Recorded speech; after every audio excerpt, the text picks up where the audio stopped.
सलाम पाकिस्तान 24 न्यूज़ के साथ मैं हूं अली आरिफ। हेडलाइंस आपने जानी। अभी आपको बताएं कि साबिक वज़ीर आज़म मियां नवाज शरीफ की वैक्सीनेशन की एक और जाली एंट्री सामने आई है। गुज़िश्ता रोज़ नारोवाल पब्लिक स्कूल में नवाज शरीफ के नाम पर कैंसाइनो वैक्सीन की एंट्री हुई। पुलिस ने स्कूल हेल्थ न्यूट्रिशन सुपरवाइजर और वैक्सीनेटर को गिरफ्तार करके मुकदमा दर्ज कर लिया है। मजीद जानेंगे हमारे नुमाइंदे यासिर अरफात से भी। अभी आपको अपडेट कर रहे हैं कि साबिक वज़ीर आज़म मियां नवाज शरीफ की वैक्सीनेशन की एक और जाली एंट्री सामने आई है। जो है साबिक प्राइम मिनिस्टर की जो एंट्री है नारोल से मियां नासिर के लॉगिन से हुई है। मैं ये ज़ाहिर करना चाहता हूँ कि ये हमारे लॉगिन से बिल्कुल नहीं हुई। ठीक है, हमारे मैनुअल कार्ड में ऐसी कोई भी एंट्री नहीं और ना ही हमने कोई ऐसी एंट्री रिकॉर्ड में की है। हमारे जो है अगर कोई फॉरेंसिक ऑडिट करना चाहते हैं, इन्वेस्टिगेशन करना चाहते हैं तो वो हम इसके लिए हाजिर हैं। हम इस पर बिल्कुल बेकसूर है। हमने अपना मैनुअल कार्ड जो है वो ऑफिस को हैंड ओवर कर दिया। हम बेकसूर हैं, ये मौक़िफ़ अपनाया जा रहा है। मजीद भी बात करेंगे। हमारे नुमाइंदे यासिर अरफात हमारे साथ मौजूद हैं। यासिर बताएगा किस बिना पर इनकी गिरफ्तारी अमल में आई है? देखिए जी, साबका वज़ीर आज़म मियां नवाज शरीफ की कोरोना वैक्सीन की जो जाली एंट्री नारवा पब्लिक स्कूल में जो की गई थी, उस पर सुपरवाइजर और वैक्सीनेटर को गिरफ्तार कर लिया गया है। हेल्थ सुपरवाइजर और वैक्सीनेटर यूनियन काउंसिल नंबर 3 में ड्यूटी सर अंजाम दे रहे थे कि नारवा पब्लिक स्कूल में मियां नवाज शरीफ की ऑनलाइन जाली एंट्री इन दोनों के ID से की गई है। जिस ID को मियां नवाज शरीफ की जाली एंट्री हुई है, इस ID को मियां नासर और साकिब इस्तेमाल करते हैं, जिस पर डिप्टी कमिश्नर नारवा का कहना था कि ये ID इनकी है जिससे मियां नवाज शरीफ की जाली एंट्री की गई है। इसको और कैसे कोई इस्तेमाल कर सकता है। दोनों के खिलाफ मुकदमा दर्ज करके गिरफ्तार करवा दिया गया है। जबकि मुलजमान का कहना था कि हम मियां नवाज शरीफ की जाली एंट्री हमने नहीं की, हम बेकसूर हैं। मियां नवाज शरीफ को पहली जो एंट्री है वो 22 सितंबर को सैनाफिक्स की जो वैक्सीन लगाई गई थी वो लाहौर से लगी थी, जबकि दूसरी जो है वो 3 अक्टूबर नारवा पब्लिक स्कूल से जाली एंट्री की गई है, जिस पर इन दोनों मुलजमान को गिरफ्तार करके जेल में भेज दिया गया है। ठीक है यासिर अरफात, आप हमारे साथ ही मौजूद रहिएगा। आप अपने नाज़रीन को बताते चलें कि कोरोना वैक्सीनेशन मजाक बन गई है। साबिक वज़ीर आज़म नवाज शरीफ की एक और एंट्री जिला बहावलपुर के इलाके खैरपुर टामीवाली से भी इससे पहले 2 दफ़ा नवाज शरीफ की एंट्री हो चुकी है, जिससे हवाले से हम आपको अपडेट भी कर रहे थे। हमारे नुमाइंदे यासिर अरफात भी आपको बता रहे थे, लेकिन अब ये तीसरी बार एंट्री जो है वो हो चुकी है। मजीद जानेंगे। हमारे नुमाइंदे अजमत अवान हमारे साथ मौजूद हैं। अजमत बताएगा, वैक्सीनेशन की एंट्री जो है वो यकीनन हिट्सू इसको डील करती है, नादरा इसके साथ एफिलिएटेड है, मगर अब तो ये मजाक ही बन गई है। एक ही शख्स की जिनका ID कार्ड भी ब्लॉक है 3 दफा एंट्री हो गई। बिल्कुल अली, नवाज शरीफ की जो फेक एंट्री है ये महकमा सेहत के लिए भी दर्द सर बन गई है। और इससे पहले 23 सितंबर को नवाज शरीफ की कोर्ट ख्वाजा सईद अस्पताल में पहली एंट्री हुई थी, जिसके बाद से नादरा की जानिब से ये ऐलान किया गया था कि वेरिफिकेशन कोड के साथ अब जो निज़ाम है उसमें शिद्दत लाई जाएगी ताकि इस तरह की फेक एंट्रीज ना हो। उस पर FIA की इंक्वायरी कमेटी भी बैठी थी। तो उसके अलावा MS और DMS और तमाम अमले को मुअत्तल भी कर दिया गया था और उस वाक़े में जो भी मुलव्विस थे उनको गिरफ्तार भी कर लिया गया था। लेकिन उसके बावजूद कल 3 तारीख को हमने देखा कि नारोवाल से उनकी एंट्री हुई और जब आज ये खबर चैनल 24 पर शाया हुई तो उसके फौरन बाद महकमा सेहत हरकत में आते हुए उन्होंने एंट्री डिलीट कर दी। लेकिन अब से आधा घंटा पहले खैरपुर टामेवाली जिला बहावलपुर में साबिक वज़ीर आज़म नवाज शरीफ की तीसरी जो एंट्री है साइनोवैक की वो भी कर दी गई है। और महकमा सेहत इस टाइम खुद परेशान है कि ये एंट्री किस तरह हो रही है। और ये सबसे ज्यादा सवाल जो है वो नादरा के सिस्टम पर उठ रहे हैं कि नादरा का सिस्टम किस तरह एक ID कार्ड ब्लॉक के ऊपर 3 एंट्रियां कर सकता है। क्योंकि हमारे नाज़रीन को साथ साथ ये बताते जाए कि जो नवाज शरीफ है उसका जो ID कार्ड है वो ब्लॉक हो चुका है, लेकिन ID कार्ड ब्लॉक होने के बावजूद 3 फेक एंट्रियां वैक्सीनेशन की नवाज शरीफ की कर दी। ID कार्ड ब्लॉक होने के बावजूद 3 एंट्रियां कैसे हो सकती हैं? यकीनन हमारा भी अजमत यही सवाल है। इसी पर बात करेंगे। सीनियर तजियाकार नवीद चौधरी साहब हमारे साथ मौजूद हैं।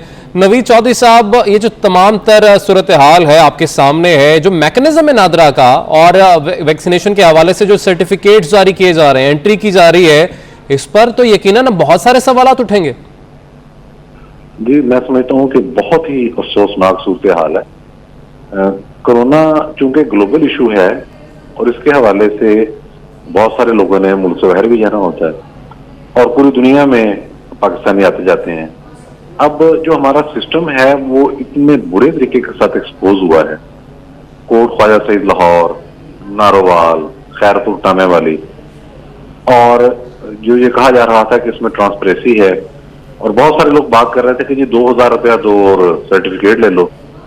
तो ये सारी सूरत हाल इस बात की अक्कासी कर रही है कि इसमें जितने भी सिक्योरिटी फीचर्स रखे गए थे वो मुकम्मल तौर पे नाकाम है, मुकम्मल तौर पे। उसमें कोई ऐसा मामला नहीं है कि फेक एंट्री ना हो सके।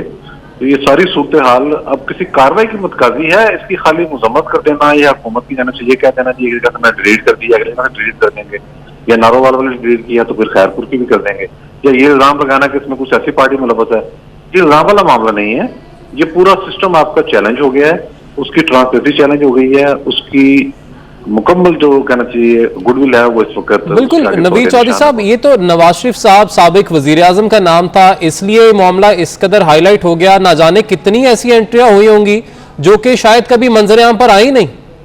जी मैंने अर्ज किया है कि यहाँ ये आम तासुर था कि 2000, 3000, 4000, 5000 मुख्तलिफ रेट थे, पैसे दे के तो आप एंट्रियां करवाते जाएं, ये बात भी चलती रही है। तो उसी वक्त जो महकमा सेहत के करता सकता है, जो नादरा अथॉरिटीज जो है, बल्कि हुकूमत पूरी को, एनसीओसी को बल्कि मैं समझता हूँ इस हवाले से मुतहरक हो जाना चाहिए था कि ये सारा सिस्टम ये अब पूरी तरह से मशकूक हो चुका है, क्रेडिबिलिटी इसकी जीरो हो गई है। तो ये साबिक वजीर आजम जिनका शनाख्ती कार्ड ब्लॉक है और उनका नाम भी बच्चे बच्चे को पता है, कोई ऐसा नाम नहीं है कि जिसमें कोई सुनते ही आदमी चूक जाता है। खाली आप कहें जी मोहम्मद नवाज शरीफ तो बंदा वैसे चूक जाता है, ये वो नाम है। तो आप अंदाजा करें कि 3 जगह पर, और जो लाहौर वाले वाक़े के बाद इस तरह से हाइप बनी वो भी आपके सामने है। मीडिया ने पूरे पाकिस्तान को बताया कि ये मामला किस तरफ जा रहा है, लेकिन ये सारी जो साख है वो आज राख में तब्दील हो गई है। अच्छा, सीनियर तज़कियाकार सलीम बुखारी साहब भी हमारे साथ मौजूद हैं, उनसे भी बात करेंगे। नवीद चौधरी साहब, आपसे मैं सवाल करूंगा, आलमी सतह पर यकीनन पाकिस्तान को पहले से ही चैलेंजेस का सामना है, बरतानिया की रेड लिस्ट से बहुत मुश्किल से पाकिस्तान का नाम निकला है, मगर अब आपको लगता नहीं है कि अगर इस तरीके से जाली एंट्रियां जो हैं वो सामने आएंगी तो हमारे पर मजीद सख्तियां दुनिया भर में लग सकती हैं? खतरनाक पहलू यही है, पाकिस्तान के अंदर भी इसका एक खतरनाक पहलू है कि जो पेशेंट हैं, जो पॉजिटिव हैं, उनसे खतरात लोगों को हो सकते हैं, लेकिन आलमी सतह पर जो हमारी सख्ती होगी, जैसे रेड लिस्ट से निकलने के लिए हमने बार बार दरखास्तें की और बड़ी मुश्किल से जाकर उन्होंने जो गिनती के जो चंद मुल्क रह गए थे, उस पर उनने हमारा नाम बरतानिया ने डाला। इस तरह गल्फ में जो हमारे लाखों के हिसाब से हमारे पाकिस्तानी भाई मौजूद हैं और हमने बड़ी मुश्किल के साथ उनके लिए वहां रोजगार हासिल किया है, वहां भी ये लाजमी शर्त है। तो ये पाकिस्तान का सिस्टम तो सारे का सारा कोलैप्स कर गया, तो वहां ये सवालात उठेंगे। ये खबर जैसे जैसे बाहर जाएगी, इस तरह के वाकयात होते गए, तो उसके बाद तो मैं समझता हूँ खैर पाकिस्तानी को जो पाकिस्तान से हो गया होगा उसे वो डिटेन करके और उनसे दोबारा उनको क्वारंटाइन करके और उसके बाद उनके वो टेस्ट लेंगे, फिर चेक करेंगे उनको ये मामला क्या है। तो ये सारी सूरत हाल पाकिस्तान की हद तक जो हमारे महकमे हैं वो मुकम्मल तौर पे फ्लॉप हो गई है, इसमें तो कोई बहरान नहीं रहा। और ये अब कार्रवाई होनी चाहिए, अब ये खाली बातें कर देना या मजम्मत कर देना काफी नहीं है। इसके खिलाफ आपको लगता है कि अब कार्रवाई भी होनी चाहिए? सलीम बुखारी साहब भी अब हमारे साथ मौजूद हैं। सलीम बुखारी साहब, आप बताइएगा, ये जो आदादो शुमार जारी किए जा रहे हैं कि इतने लोगों को 1 डोज लग चुकी है, इतने लोगों की मुकम्मल वैक्सीनेशन हो चुकी है और उसी की बुनियाद पर यकीनन लोग ट्रैवल भी कर रहे हैं, अब तो इसमें हम कितनी देख रहे हैं कि वैलिडिटी क्या इसकी रह गई है? इसकी क्रेडिबिलिटी बिल्कुल जीरो हो गई है और अगर ये इसी तरह जारी रहा तो ये सब जीरो लेवल पर जाएगी। और मैं आपको बता रहा हूँ कि वो ग्रीन पासपोर्ट की जो थोड़ी बहुत इज्जत रह गई है, वो ये जाली सर्टिफिकेट जारी हो रहे हैं, जो इस तरह की एंट्रीज बनाई जा रही हैं, उसके बाद वो ऐसे होगा कि किसी भी एयरपोर्ट पर आप लैंड करेंगे तो एक लाइन एक अलग लग जाएगी वहां पर कि ये पाकिस्तानी पासपोर्ट वाले एक तरफ हो जाए और वहां पर टेस्ट करके अगर कोई 1-2 जाली एंट्रीज यानी उनके टेस्ट पॉजिटिव अगर आ गए तो पाकिस्तान का क्या बनेगा, ये तो आपके इल्म में होना चाहिए ना। बिल्कुल जी, 1-2 जाली टेस्ट अगर सामने आ गए तो पाकिस्तान का क्या होगा? पहले ही बड़ी मुश्किल से रेड लिस्ट से बरतानिया से निकला और दीगर ममालिक के साथ भी बातचीत की गई, असद उमर साहब के साथ मीटिंग्स हुई, जिसके बाद यकीन दहानी कराने के बाद ये तमाम तर मामला हुआ।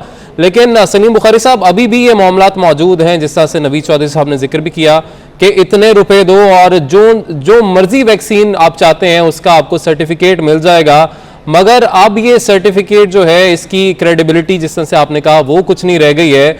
आपको लगता नहीं है कि अब बाकी ममालिक में दोबारा से फिर शायद इस पर गौर शुरू कर दिया जाएगा कि अगर कोई पाकिस्तानी एंटर होता है तो उसको किस तरीके से डील करना है, या दोबारा से नाम रेड लिस्ट में डाल दिया जाए?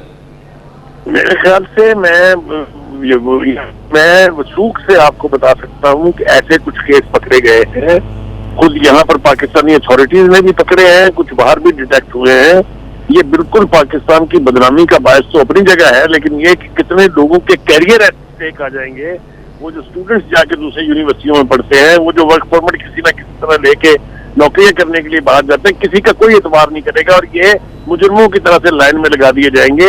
मेरा ख्याल है जो भी मुतलका इसके हुकाम है, खासतौर से जो हेल्थ मिनिस्टर साहब हैं और जो खुद इमरान खान साहब जो हैं, वो इतने बड़े बड़े दावे करते हैं, असर उमर साहब जो इंचार्ज हैं उसके इस सेंटर के, उनकी हकीकत खुल के सामने आती जा रही है। आप बता रहे हैं कि जो जाती एंट्रियां हुई है मुख्तलिफ नामों के साथ, खासतौर से नवाज शरीफ के नाम के साथ जो 3 एंट्रियां निकल आई हैं, खुदा के वास्ते कोई इंसान बैठा है वहां या नहीं, कोई चेक कर रहा है कि नहीं कि ये पर्टिकुलर के ऊपर एड्रेस कहाँ का है, एंट्री कहाँ हो रही है। मुझे तो समझ में नहीं आती कि हमारा कोई निजाम है भी कि नहीं।